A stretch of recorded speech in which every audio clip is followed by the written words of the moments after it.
ഒരു സ്ഥലത്ത് 3 സമുദ്രങ്ങൾ ചേർന്ന് നിൽക്കുന്ന നിങ്ങൾ കണ്ടിട്ടുണ്ടോ? അതാണ് നമ്മൾ ഇന്ന് കാണാൻ പോകുന്നത് കന്യാകുമാരി. 3 കടലുകൾ ഒന്നിക്കുന്ന ഈ ഒരു സ്ഥലത്ത് ഒരു ഉദയം എങ്ങനെയാണെന്ന് നിങ്ങളെ കൂടി കാണിക്കാനാണ് ഞാനിപ്പോൾ കന്യാകുമാരി വന്നത്. പഠിക്കുന്ന കാലം തൊട്ട് കേൾക്കുന്നതാണ് ഈ കന്യാകുമാരി. എന്നെങ്കിലും വരണമെന്ന് തോന്നിയ ഒരേ ഒരു സ്ഥലം. എത്രയെത്ര ആളുകൾ എവിടുന്നെല്ലാമോ വന്നിരിക്കുന്ന അത് നോക്കിയേ. കന്യാകുമാരിയില് രാവിലത്തെ ഉദയം കാണാൻ വന്നിരിക്കുന്ന ആൾക്കാരാണ് ഇതൊക്കെ. 5:30 കഴിഞ്ഞപ്പോഴത്തേനും ഞാൻ വന്ന് നിൽക്കാൻ തുടങ്ങിയതാണ്. പക്ഷേങ്കിൽ ഇങ്ങനെ ഇടയ്ക്ക് നിന്നാൽ നമുക്കൊന്നും കാണാൻ കഴിയില്ല. ഇതിപ്പം ഞാൻ ക്യാമറ പൊക്കി പിടിച്ചുകൊണ്ടാണ് ക്യാമറയ്ക്കകത്തൂടെ കാണുന്നത്. ഇതിപ്പം നേരെ നിൽക്കുമ്പോൾ എനിക്ക് കാണാൻ പറ്റുന്നില്ല. ആദ്യമൊക്കെ ഭയങ്കര ആളാണ്. നമ്മൾ ഏറ്റവും അടുത്ത് നിന്നാലല്ലേ ഏറ്റവും നന്നായിട്ട് കാണാനായിട്ട് പറ്റത്തുള്ളൂ. അപ്പോൾ അത്രയും അടുത്ത് നിൽക്കാൻ വേണ്ടിയിട്ട് ഞാൻ ഇടയ്ക്കൂടെയൊക്കെ ഗ്യാപ്പുള്ള വഴിയൊക്കെ കയറി അങ്ങനെ ഏറ്റവും ആദ്യമേ ചെല്ലാനായിട്ട് ശ്രമിക്കുന്നുണ്ട് കേട്ടോ. നിങ്ങളെയും കൂടി ശരിക്കും കാണിക്കാൻ വേണ്ടിയിട്ടാണ്.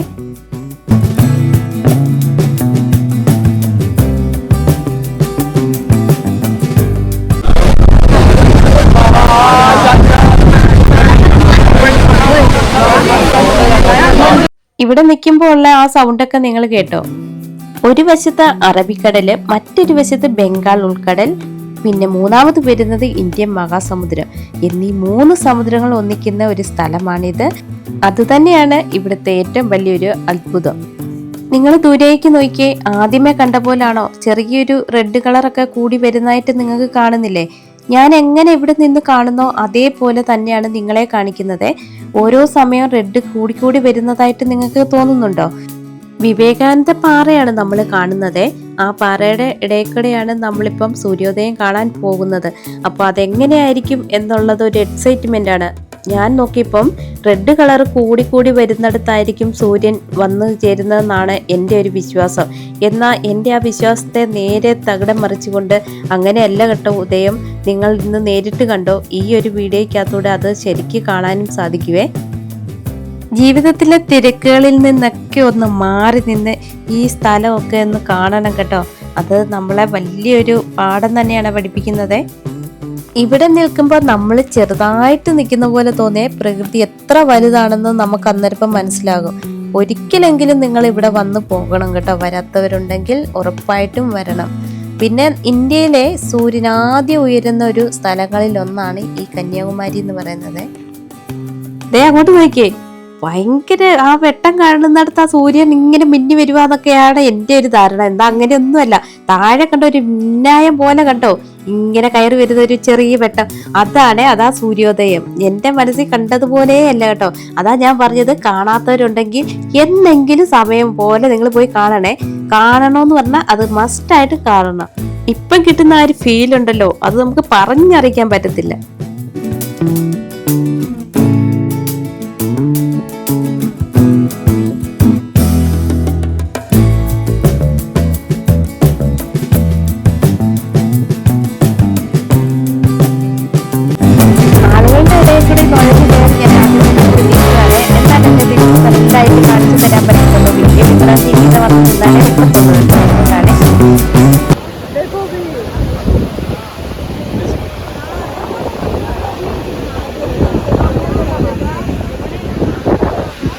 സൂര്യോദയം കാണാൻ വന്നു നിൽക്കുന്ന ആളെ നിങ്ങൾ കണ്ടോ?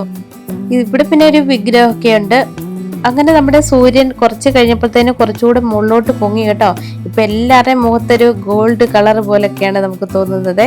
പിന്നെ അവിടുന്ന് ആ ഒരു സൂര്യോദയമൊക്കെ കണ്ട് നമ്മൾ ഒരു പുതിയൊരു ജീവിതം തുടങ്ങുന്ന പോലത്തെ ഒരു ഫീലൊക്കെയാണ്.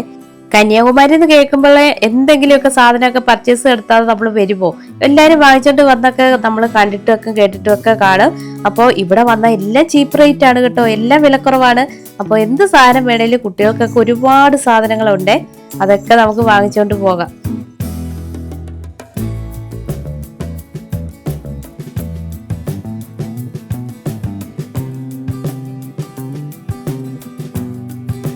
സൂര്യോദയം കണ്ട് തിരിച്ചു പോകുന്ന ഒരു തിരക്കാണ് കേട്ടോ. അപ്പൊ ഇങ്ങനെ ഇതിന്റെ അകത്തൂടെ കയറി വേണം നമ്മൾ വെളിയിലോട്ട് ഇറങ്ങാൻ വേണ്ടിയിട്ട്. ഇവിടെ ഒരു കോവിലൊക്കെ ഉണ്ട്. ആ കോവിലിൽ തൊഴുതിട്ടൊക്കെ നമുക്ക് പോകാം. അപ്പൊ അങ്ങനെ വെളിയിൽ ഇറങ്ങിയിട്ടുള്ള കാഴ്ചയാണിത്. ഇപ്പം കടകളൊക്കെ ഓപ്പൺ ആയി വരുന്നതേ ഉള്ളൂ. ഒരുപാട് സാധനങ്ങൾ ഇരിക്കുന്ന കണ്ടിട്ട് ഇതിൽ ഏത് നോക്കണം ഏത് മേടിക്കണം എന്നുള്ള ചിന്തയോടെയാണ് ഓരോ കടകളിലേക്കിടെ നടക്കുന്നത്. കാരണം ഒരുപാട് സാധനങ്ങളുണ്ട് കാണാനായിട്ട്.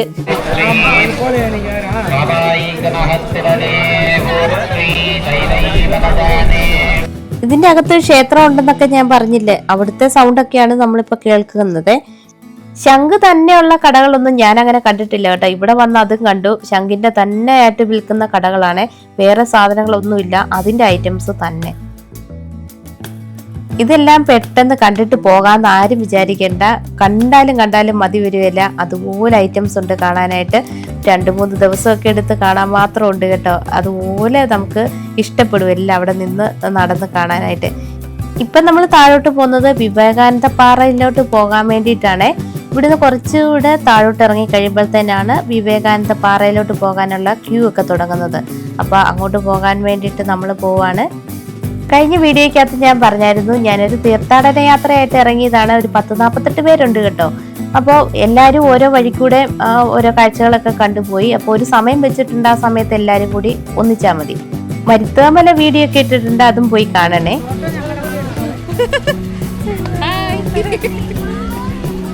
ഇതൊക്കെ എൻ്റെ കൂടെ വന്ന ആൾക്കാരാണ്. അപ്പൊ എല്ലാവരും ഞങ്ങളൊക്കെ ഒരു തമാശയൊക്കെ പറഞ്ഞാണ് പോകുന്നത്. തമാശയൊക്കെ പോയി പറഞ്ഞത് താഴെ ചെന്നപ്പോഴത്തേനാണ് ഒരു കാര്യം മനസ്സിലായത്. നമ്മള് ഏതായാലും വിവേകാനന്ദ പാറ പോകാനായിട്ട് വന്ന നമ്മൾ കാണുന്നത് ഭയങ്കര ക്യൂ ആണ് കേട്ടോ.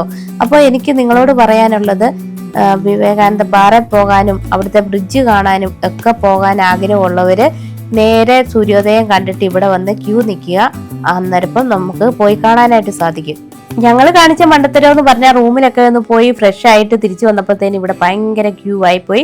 അപ്പോൾ ആ ക്യൂ നിന്നിട്ട് പിന്നെ നമുക്ക് വേറൊന്നും കാണാനായിട്ട് സമയം കിട്ടില്ല. അതുകൊണ്ട് നമ്മൾ ആ വിവേകാനന്ദ പാറ പോകുന്ന ആ ഒരു ഇത് മാറ്റി വെച്ച് കേട്ടോ. അപ്പോൾ അതൊരു വലിയ നഷ്ടം തന്നെയാണ്. നമ്മളിവിടെ വന്നിട്ട് വിവേകാനന്ദ പാറയും ബ്രിഡ്ജും ഒക്കെ പോയി കാണണം. അതുകൊണ്ട് എല്ലാവരും അതൊന്ന് സമയമൊക്കെ കണക്കാക്കി വരിക. നമ്മൾ വിവേകാനന്ദ ഇങ്ങനെ നടന്നിരിക്കുക കേട്ടോ. പാറയൊക്കെ ഇവിടെ നിന്നാ കാണാം, പക്ഷെ ഭയങ്കര തിരക്കാണ്. അങ്ങോട്ട് പോകണമെങ്കിൽ ബോട്ട് എടുത്ത് വേണം പോകാനായിട്ട്. ബോട്ട് കയറണമെങ്കിൽ ഭയങ്കര ക്യൂ, രക്ഷയില്ല. അപ്പം മീൻ കൊണ്ട് അവിടെ നിൽക്കാനായിട്ടുള്ള ബുദ്ധിമുട്ടോർത്ത് കയറണ്ടെന്ന് വെച്ചു.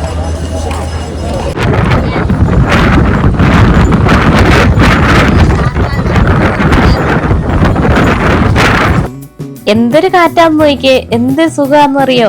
ഇവിടെ നിങ്ങൾക്ക് കണ്ടിട്ട് ഭയങ്കര ചുട്ടുപൊള്ളുന്ന വെയിലായിട്ട് തോന്നുന്നില്ലേ? പക്ഷെ ആ ഒരു ചുട്ടുപൊള്ളുന്ന വെയിൽ നമുക്ക് തോന്നത്തില്ല കേട്ടോ. നല്ല തണുത്ത കാറ്റടിക്കുന്ന കാരണം നമുക്ക് ആ ഒരു ചൂടേ അനുഭവപ്പെടത്തില്ല. കന്യാകുമാരി ഇങ്ങനെ ഭയങ്കര നമ്മളെ അത്ഭുതപ്പെടുത്തിക്കൊണ്ട് ഒരുപാട് കാഴ്ചകളൊക്കെ നമുക്ക് സമ്മാനിക്കും കേട്ടോ. അതുകൊണ്ട് എല്ലാവരും വന്ന് നന്നായിട്ട് കണ്ടിട്ടൊക്കെ പോയാൽ മതി. എനിക്കിനിയും ഒന്നും കൂടി കന്യാകുമാരി സന്ദർശിക്കണമെന്നുള്ള ആഗ്രഹത്തോടു കൂടിയാണ് ഇപ്പോഴും ഇരിക്കുന്നത്. കാരണം ഒരുപാട് കാര്യങ്ങൾ ഇനിയും കാണാനുണ്ട് നമുക്ക്. ഇങ്ങനെ ഒരു തീർത്ഥാടന യാത്രയൊക്കെ പോയത് കാരണം നമുക്ക് കൂടുതൽ ടൈം അവിടെ സ്പെൻഡ് ചെയ്യാൻ പറ്റിയില്ല. ഞാനിങ്ങനെ വീഡിയോ ഒക്കെ എടുത്ത് നടക്കുകയായതുകൊണ്ട് കൂടുതൽ കാര്യങ്ങൾ എൻജോയ് ചെയ്യാൻ പറ്റിയില്ലെന്നുള്ളതാണ് സത്യം.